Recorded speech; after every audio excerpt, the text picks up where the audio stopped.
pull out a standard and let's look at that standard K to 12. We don't have time or energy to do it with every single standard, but I'd like us to look at B, and I'd like us to look at the verbs, because parallel reference to that the cognitive demand is changing in these standards.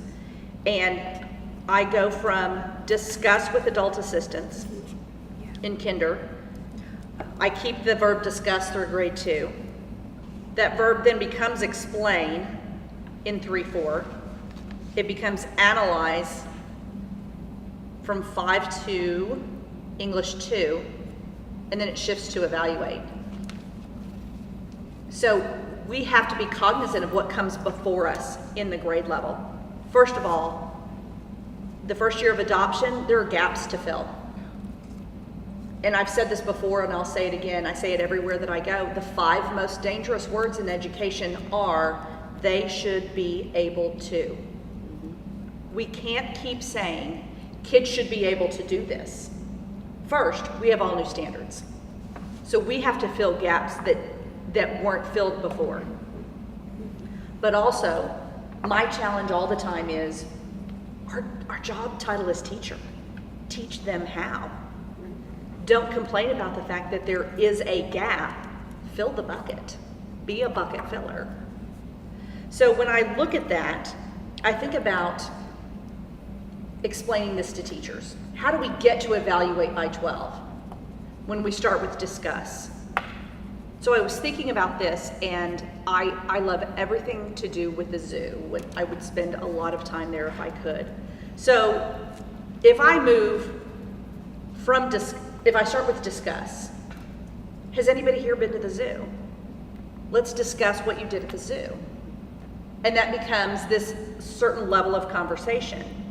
But then I change the narrative when I say, explain to me what you liked about going on that field trip to the zoo. And then if I ask you to analyze the difference between the giraffe habitat and the elephant habitat, now I'm piling on different cognitive tasks. And then if I finally got to evaluate how society views a zoo, if I just start with that conversation and I look at what that standard B does all the way across, we are changing the cognitive discourse when it comes to looking at a text. So look at your grade level, and I want you to think about, and it doesn't have to be just the B standard, how the cognitive differences are changing with these new standards. Whenever I look at discuss, one of the things that I would do in designing a lesson on purpose is that there are certain lesson structures that lend themselves to discussion, a Socratic seminar. Yeah.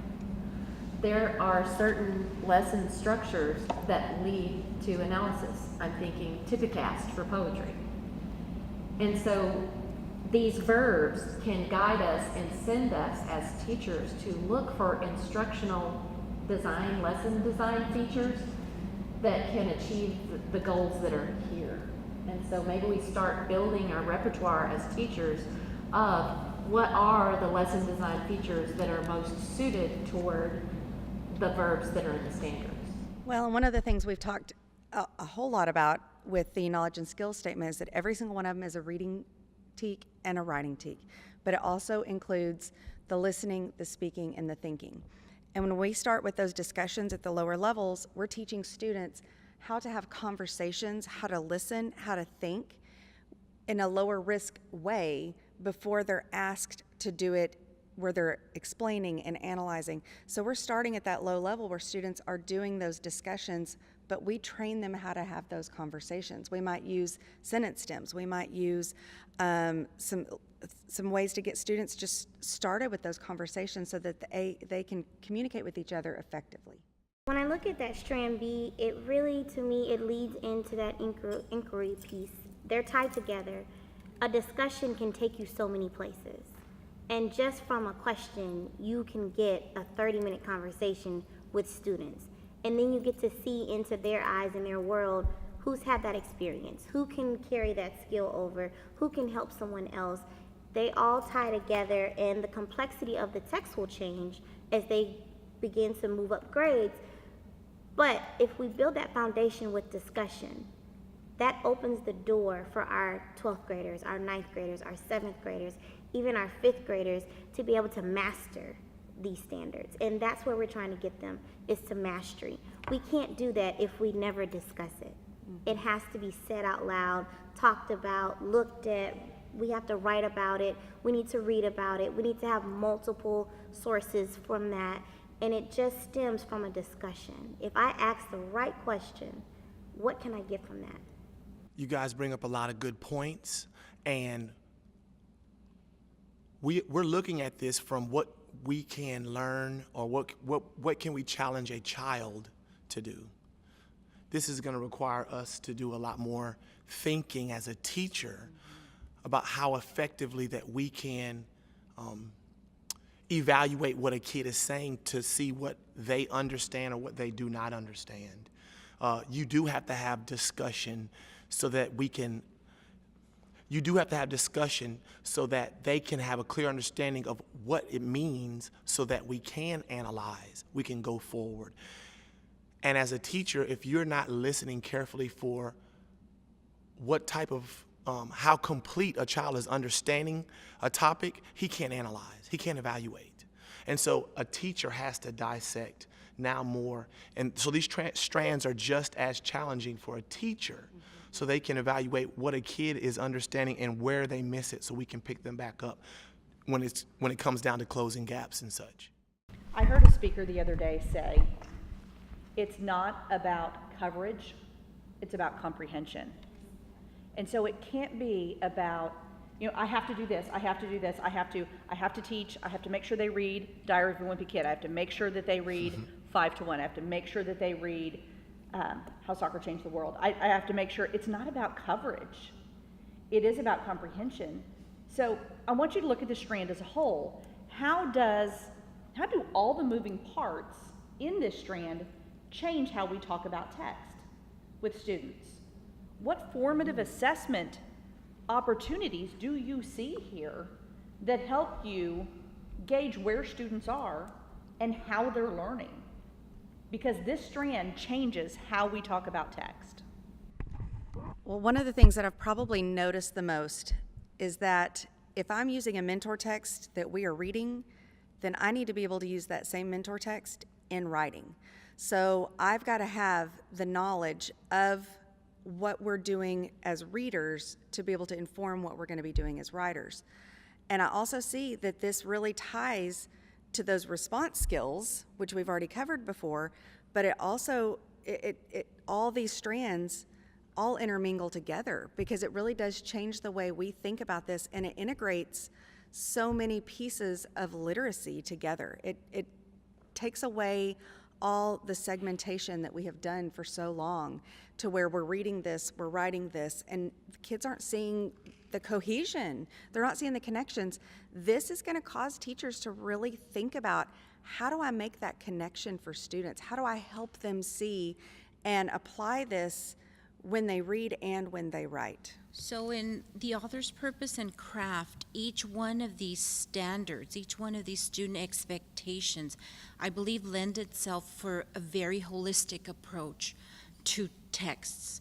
So where you're looking at the author's purpose and message, that's really driven by all the other things that the author has done. What choice of words has the author selected? In what structure, what organizational pattern has the author chosen to use? And then what are those graphic and print features? And once and for all, this interconnectedness will lead us to understand what voice really is, and how all of that helps voice and mood come through. I was thinking about the cognitive demand and how that increases. And John, you talked about the implications that it has for the teacher. And so as we deconstruct these standards, and we see, namely in the intermediate grades, where we go in 4th grade from explain to 5th and 6th grade to analyze, well, that implicates how we are going to teach it, how we ourselves understand the text, are we as teachers able to identify that text structure that the author has chosen? And Shona, you talked about the tools that then we would use, or the lesson delivery method we would use.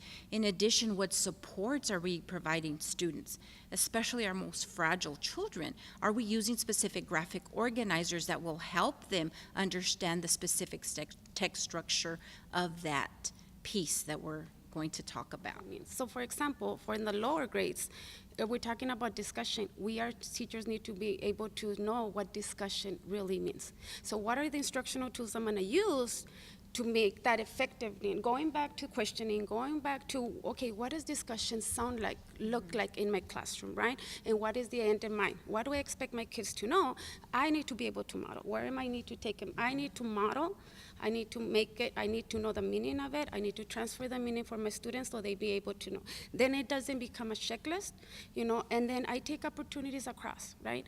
So I'm able to discuss across content, and then I'm able to explain, and I'm able to move on. I agree with every part that y'all have all been discussing. I feel like this is more of a mind shift. We truly have to change the way that we have been taught to teach and how to teach. Laura mentioned earlier that we truly need to slow down. I believe instead of just rushing through this one great story, the kids are bored, I'm gonna stop reading this text after 1 week and stop teaching characterization. There's so much more that the author did in this story, in this textbook, in this book, for the child to learn from. And I feel like if we can just use that and grow from that as teachers and educators, take out the checkbox, like you mentioned earlier, and truly dive in. I feel like a book isn't just words in it, there can also be true meaning behind it, and it can also I look at it more as like teachers are life changers using a book. The child isn't just looking at the words, like this truly, the child must connect with the book. If they become one with the book, they're able to then express themselves through this standard of author's purpose and craft. They're able to show their voice, find the voice within the author, and then they're able to find their own voice through this.